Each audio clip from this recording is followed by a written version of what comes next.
আর যে গরম পড়ছে কামলারও দাম দেখছে 1000-1200 টাকা নিচে কোনো কামলাই নেই।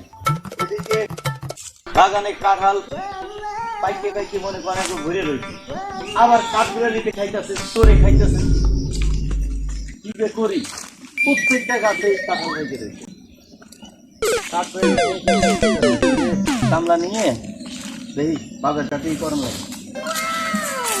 আরে আমার কে রে? ভাই আমি কেটা? আমি শহীদুল ভাই। আরে শহীদুল কে? শহীদুল ভাই আমি কি এখানে কি ও মানে কাঁঠাল চুরি করার ধান্দা হেডি তো কই যে কাঠবিড়ালিতে কাঁঠাল খেয়ে যায়গা, এখন দেখি যে এই বড় কাঠবিড়ালিতে খাইতেছে। না ভাই তাই আমি সত্যি ভাই আপনার কাঁঠাল কুড়াল নেওয়ার আমার কোনো লোভ নেই ভাই, আমি একটু হাঁক দিয়েছিলাম ভাই। তুই হাঁকতে আইছিস ও মানে হাগার দুহাই দিয়ে আমার কাঁঠাল চুরি